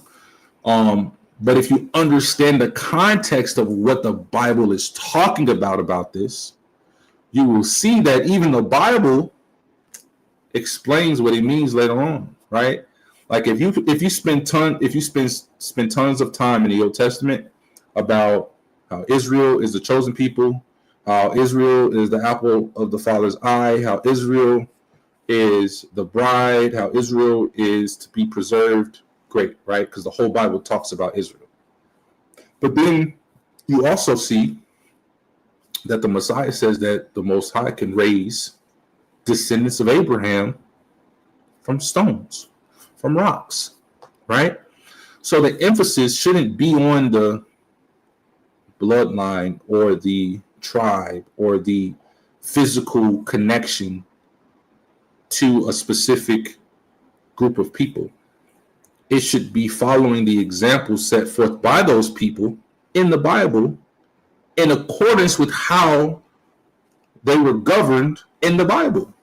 Because in the Old Testament, other nations could come in and be Israel. In the New Testament, other nations could come in and be Israel. So why is the emphasis on just specifically being Israel and excluding others when that's not necessarily present there? The exclusion was for heathen. The exclusion was for people who refused to serve and worship the Most High, refused to keep the law, statutes, and commandments, and refused to stop worshiping their other gods and deities and idols. Those were the people that was excluded, right? So when you understand it from that perspective and you come into a modern perspective, if you're rejecting certain groups of people based on their race, skin color, nationality, you're not actually carrying out what the Bible has instructed us to do in the beginning, right? So constantly think about that and keep that in mind, right? Those people who love the Most High, fear the Most High, keep his law, statutes, and commandments, and speak about and teach others to do the same, those are your brothers and your sisters. It don't matter what they look like. Who cares what their dad is? Because let's be real, most of us, we can't trace our families back that far. And even if you could, what does that prove? If you could trace your family back all the way past the transatlantic slave trade, if you African American, if you could trace your family back if you're Jewish, or if you could trace your family back if you're Italian or Asian or whatever the case may be, and it still took you all the way back to Israel for whatever reason, and you had 100% confirmation that you are a bloodline Israelite with an Israelite male in every generation of your family coming all the way up to this point right now, and it's bona fide. Okay, great. Now what? Now what are you going to do? Is that going to change the way you keep the law, statutes, and commandments? Is that going to change the way you treat other people? Is that going to change the way you teach? Is it going to change the way you learn? Is it going to change the way you look at the world? Because there was no difference in the scriptures. So there should be no difference now. I mean, all that is doing is just so you could have the bragging rights to say that you are the chosen people. But I mean, other than that, what is it? And then that has ego built into it as well. And I get it from a fellow black person to all of the plethora of black people out there who identify to this. I get it. We've been put down as a people for so long. It's good to hear something good about us, right? That we're not just lazy and low people. We were 3/5 of a person, right? That we're the head and not the tail. I get all of that. But once you truly understand who the Most High is, and you have a relationship with him, and you follow that example that was set by the Messiah, that stuff don't matter. It don't. I'm just being real with you. And so you got to also understand the importance of humility and recognizing and addressing one's own biases. So the best thing about identifying ethnocentrism when you're talking about how you're studying, how you're reading, how you're understanding is once you can identify, like, all right, maybe I'm being biased here with the way I'm looking at the scriptures. Maybe my ethnocentrism is kicking in when I'm reading something that's hard for me to understand because there's a culture clash between what my current culture is and the culture that the Bible is speaking from, right? Once you can identify an issue or a problem, you can solve that issue or problem, right? So you got to be aware, but it takes humility because you have to humble yourself in order to get over that hump of lacking that understanding. You got to say, look, I don't know it all. And you got to look at it from fresh new eyes. You got to take off the lenses of your culture, take off the lenses of your understanding, whatever background, doctrine, religion, whatever the case may be, and take those lenses and put it on a shelf and look objectively at the scriptures to see what they're talking about. And then you will get the understanding. and then the Father can get his esteem, right? But a lot of times we're reading the scriptures through these lenses. We don't want to remove the lenses, and we can see what the scriptures are saying to us only through the way we understand them, right? So in regards to application, things that we can do, you want to encourage self-reflection. Be okay with taking a step back, right? Self-examine yourself. Am I trying to understand the Bible through the context, through the culture, right? Through the perspective that it was written. A lot of this book, even though we love it and this is our lifeline, a lot of that book was not written to Paul and Joe in 2024. It was written to the people during that same time period in which that specific book and chapter was written. So you got to take yourself there to get the understanding, not look at it from way over here in 2024, right? Some things are the same, and a lot of things aren't. But instead of you playing Russian roulette with understanding, just always go. You know, sometimes the word red is just red. Red in English, red in Hebrew. But sometimes it's not. Sometimes red in Hebrew is comely in appearance, right? Handsome, attractive, right? Not just the color red. So you never know. Always put yourself in that culture, right? Because when you do that, you avoid your interpretation of the scriptures being shaped by your own bias. Because you can read the Bible and almost always, pretty much, especially if you're even good at it, right? You can take what the Bible is saying and twist it and form it and shape it like a piece of clay to look like whatever you want it to look like, right? But that's not how it's supposed to be read. You're supposed to read it how it was written. You're supposed to understand it in the way that it was understood, not in the way that we understand today. And then just find different ways to approach scriptural study and cultural awareness. Again, with humility, right? If you find yourself stuck on a specific passage in the Bible, take a break. It's okay. Take a break, come back to it. Or maybe what I like to do sometimes, if I can't understand something, I will go and check out different commentaries on that same verse or that same chapter from other scholars to kind of see, like, how are they understanding this? Are they understanding this from a cultural perspective? Are they understanding this from, or you can even do just a direct comparison. Like, are they understanding it the way that I'm understanding it? But then always, solidify that with the original context. Look up the words. For those who aren't used to scriptural study, whatever you're reading, you can literally type that same book, chapter, verse in Google, and there's this magic word that you type in after called lexicon. You can type in lexicon after that book, chapter, verse that you put in Google, and it will pull up that same verse that you're reading in English, and it will also have all of those Hebrew or Greek words. And you can click on those magic buttons, and it will take you to a whole world of understanding. The Strong's Concordance is a very useful study tool, which will give you a lot of the context and understanding that it was written in. Most of the time, it's not perfect because there's still some religious, I don't know how I say it. There's still some religious seepage that kind of fell through the cracks in some areas. But they do a really good job of majority of the time getting it right.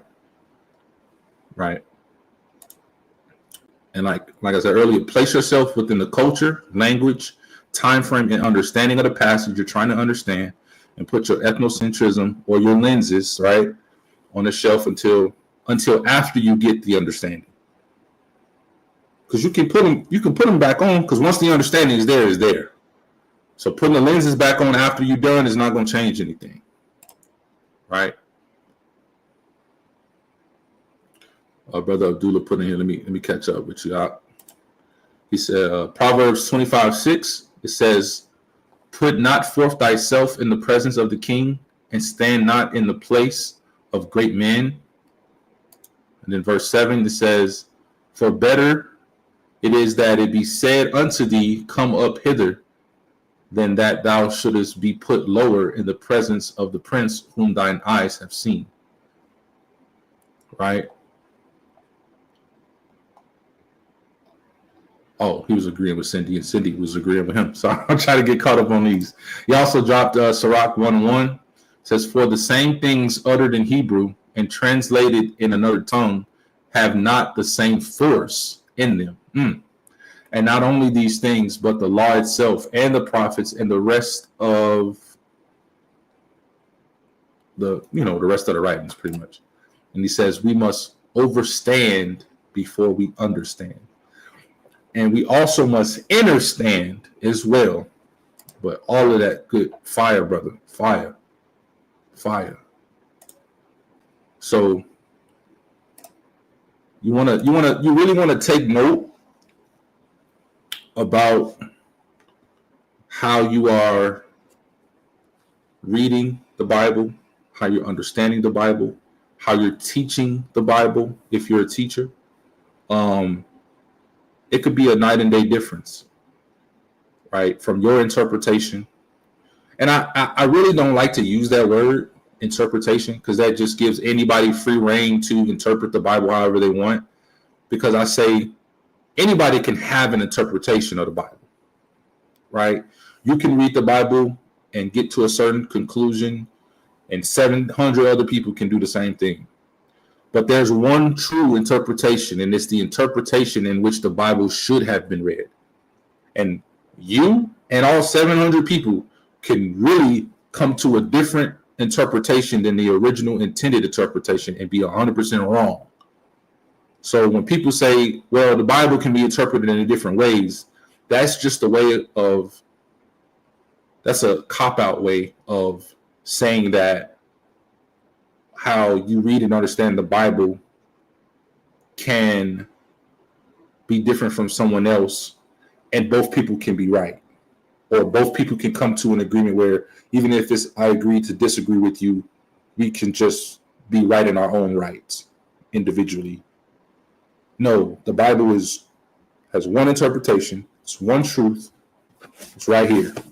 It's our job to get to that interpretation and understand it, not to come to our own conclusions and find nice fancy words to explain it in such a way that sounds captivating to others so that they can take our position, even though our position is not what the scriptures intended it to be.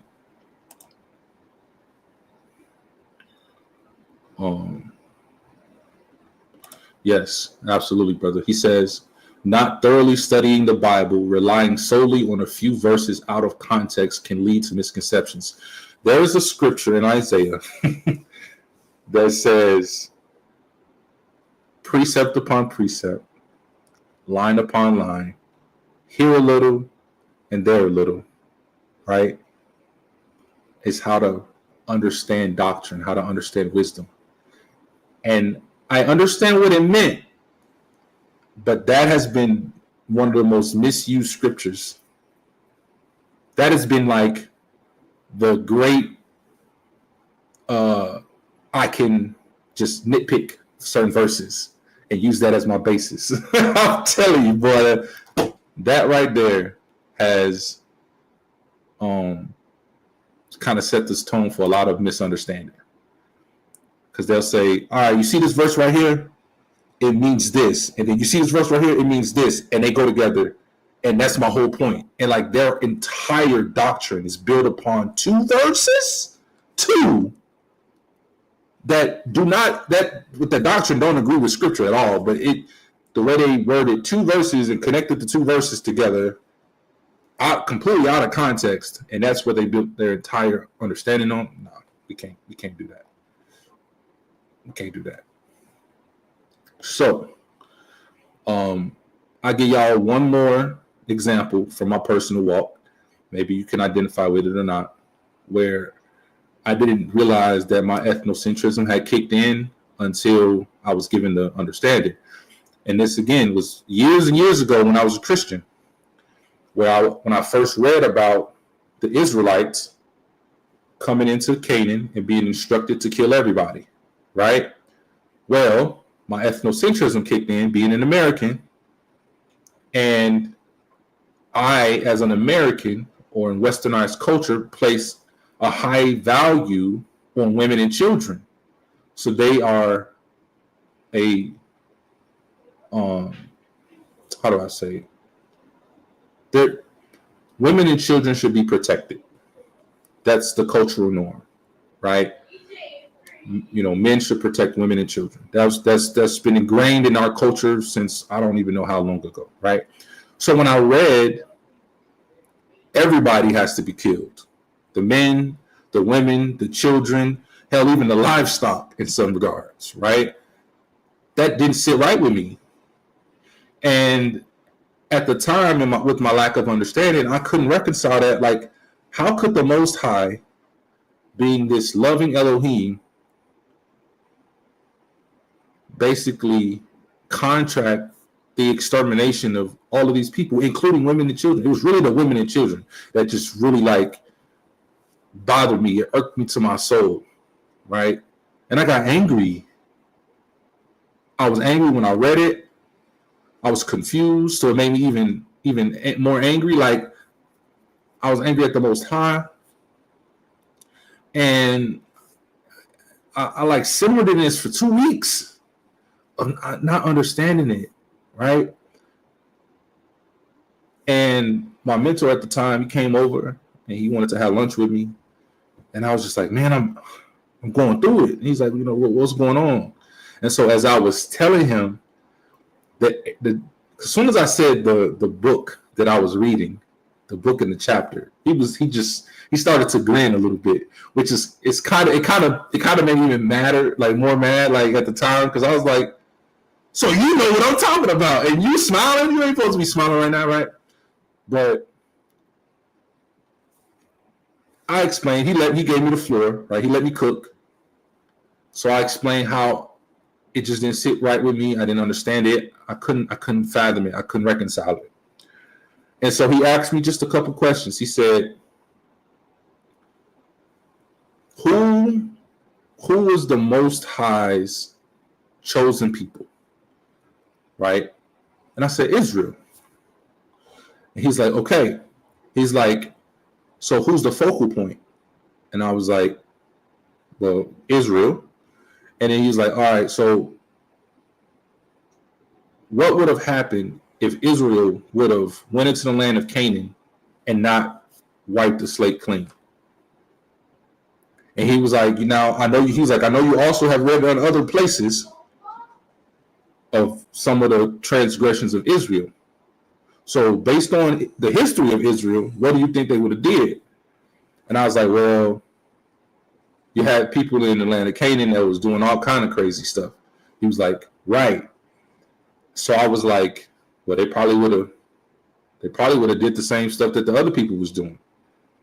And he was like, now, was that what Israel was meant to do?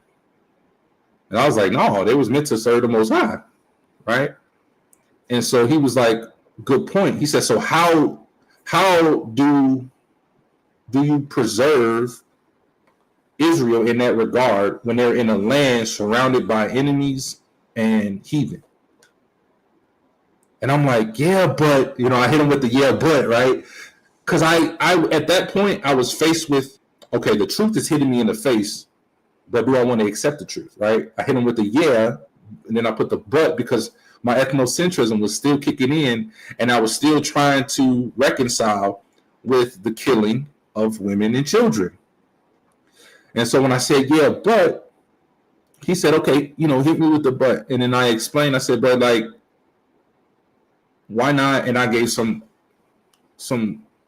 alternative. But they were all temporary solutions. And it would have all came back to Israel, Israel, doing that, right? And then I just was like, yeah, you're right. And then in that moment, not only did I agree with my mentor at the time, I was able to humble myself, remove my ethnocentrism, understand that I was in conflict with what was instilled in me rather than what was coming out of the scriptures. And then I had to say, yes, Lord, in that regard, right? Yes, Abba. And so I had to submit myself to what the scriptures were saying. And then I felt even worse because I couldn't believe that I had got to the point where I was so upset that I was mad at the Most High. For what? I'm mad at him because I don't understand his word. I'm upset with him because I lack the understanding. And so, like, we all have moments like that, but that's another example of how the lens we see the Bible through can really impact how we interact with it, how we read it, how we study it, our overall understanding of the Most High, of the Messiah. Because I tell you, once you have a firm foundation in Torah, the rest of the Bible makes so much sense. Oh man, when you got Torah, when you understand Torah and you go through and you read, and when people do certain stuff, you're like, no, that's not right. And then you see them get punished for it. It's not like, man, what? Why did this person get punished? What did they do that was wrong? And then you have to look back and try to find. You already know it, so you identifying. He did that. That's not wrong. That's wrong. Oh, he did that. That's wrong. Moses said, "Don't touch the ark." Right? Oh, but he just tried to catch the ark. Right? That was a lot of us can relate to that. Oh, he was just trying to catch the ark. He was trying to do good. Right? No, the Most High said, "Don't touch it." Right? He said he say if you ain't a Levite, don't touch this ark. Let it fall. Right? Be obedient and let it fall. But that probably bothered some people the wrong way too. When homeboy got killed, right? But when you have that understanding and you look at it from a biblical perspective, it will literally unlock so many things for you in your own personal studies. If you are a teacher in some capacity, it will unlock so many things in your teachings. It will unlock so many things in just the way you interact with the Bible, how you interact with other people too as well. And so, like, when you're presented with new information, don't be so quick to reject it. Even if it sounds outlandish or crazy from somebody else, look into it, because they might be coming from a different perspective than you have, but their perspective might be in alignment with the Hebrew culture context, understanding, while you're stuck in the westernized American modern day societal understanding. And so you rejecting truth without even knowing it. Now, sometimes when people bring you information, it's BS, right? But that's why you should always examine the whole matter and hold on to that which is good. Again, another thing which we're instructed to do, right? In the scriptures. So, with that being said, be careful of the lenses that you see the Bible through. That's all I got, family. Anybody got any questions, comments about anything I said? Yeah, it was a good study. I think a lot of people needed to hear that, as far as like the ethnocentrism, because like I say, you don't really notice that that's affecting the way you're thinking or coming to conclusions. When you stop and critically think, it just sometimes. So I say you have two ears and one mouth for a reason. Listen twice as much. It's like we listen. Absolutely. It's like, and then you just reflect on it yourself, and then you probably can see a lot of times in your life where, I use it here, I use it here, I use it here. It just helps you just take a step back to just critically think before you maybe come to a conclusion. But yeah, it was a great study. Always good, brother. The brother of knowledge and wisdom. All praises, brother. I love that. You got two ears, one mouth. Use them proportionately. That is so true. But that's scripture, though. You see how like we get these sayings and stuff modern day, or these proverbs that we get from ancient China and stuff like that. But the root of it is coming from something that was biblical. Exactly. It just was reworded or changed or switched or whatever at some point. But wisdom is the Most High. Right? What it says, the fear of the Most High is the beginning of knowledge. Wisdom is the Most High. We might package it, wrap it up, package it however we want to, and sell it as a certain product, but it gets back to the Most High. Amen. Hallelujah. So, absolutely. Anybody else? Y'all been cooking in the chat. I'm gonna just be real. I can't keep up with all of it, but y'all having a great conversation in the chat. So I love that. If you're watching a replay, keep an eye on the chat. This is one of the ones where you want to keep the live chat going as you listening to me and keep up with everything, because they having real good conversations in the chat. Has anybody run into in their own studies, right? Ethnocentrism, had a conflict that they couldn't necessarily reconcile with scripture, or maybe it was harder to understand something because they was looking at it from an American perspective rather than a Hebrew perspective in their own studies.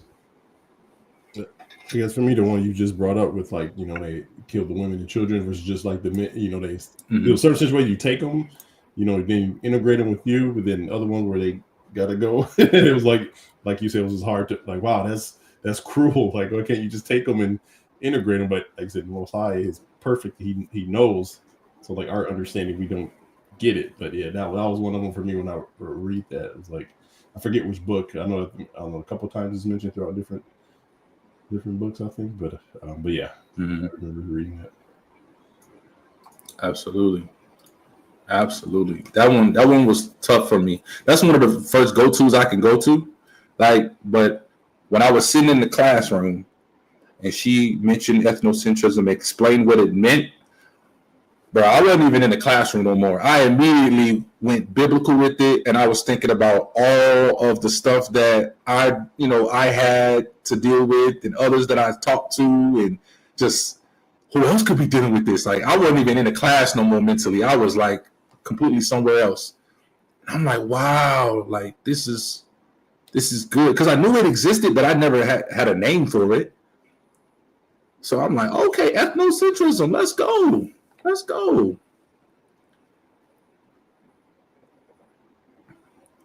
But Akabdullah, so you'll see that they allow videos as your background now. So what I did was I put together the video, different scenes, and StreamYard will loop it. And so I was like, okay, cool. So then I put that on there. But if you need help with it, I can definitely help you out. Or if you need a video, I can definitely put a video together for you. It's easy.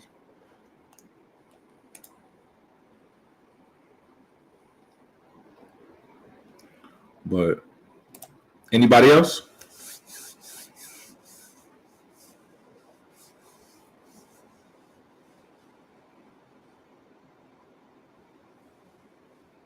All right. So all I ask of everybody that's here, whether you watching on Facebook, YouTube, or on the panel, just be more aware of those biases, of that ethnocentrism, of how you're looking through, the lens you're looking through and reading the scriptures.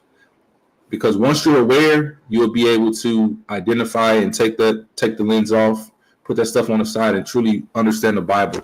It's probably going to save you a lot of time and energy and heartache in some regards, right? But this is that next step in a lot of people's study, and taking the next step up to being more in tune with the scriptures, or being a better scholar if that's what you want to do, or being a better teacher, or just being a better individual, being closer and more in alignment with the scriptures, right? Father, not only am I going to follow what you're telling me to do, I'm going to follow what you're telling me to do in the way and manner in which you told me, right? Not I'm going to take your instruction and I'm going to convert it or translate it to what works for me today. No, I'm going to do it how you told me to, right? That's the difference. So you're all going to see the growth. You're all going to see a big impact in your own lives and in your study if you do this. And so that's why I wanted to bring this forth and share this with y'all. But if nobody has anything else, yes, brother. Yeah, give me a call. Sure, we're going to close out. Give me a call in about 10 minutes. Give me a call in about 10 minutes. I'll get with you. But with that being said, may the Most High bless each and every one of you. Keep each and every one of you campus angels around all of y'all and give y'all peace that is shalom in Messiah's name. Shabbat shalom, family. Love y'all. Shabbat shalom, family. Love y'all. Shabbat shalom, family. Great teachings. Thank you. Shabbat shalom. Shabbat shalom. Todah. Shabbat shalom. I love y'all. We love you too. This was good. This was real good. I'll give them big hugs and kisses for me. Absolutely. You already know. All right. Love you, bro. Love you too. All right. Shalom.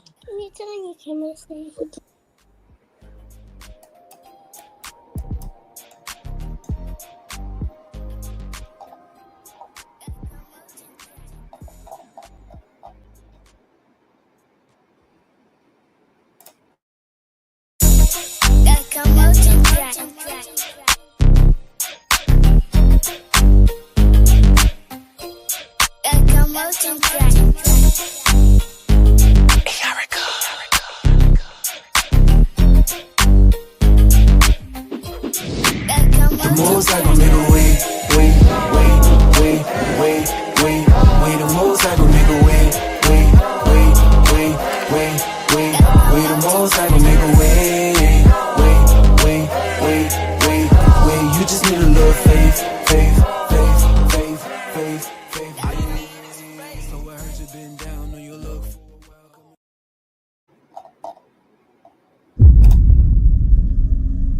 Too many. Trying to win. Too many losses. It's like a championship game, and you win it, and they ask you, how do you feel? Did you feel you? Yeah, I came in with my game plan, and I expected my game plan to work. I'm dropping these philosophies that y'all should try adopting. Running from the law, but you cross me. Snakes in the grass, learn how to move or they rattle. Too many losses, be a light and you can prove it's a shadow. When I pull up, right on time, come outside, I ain't your man, that's true enough.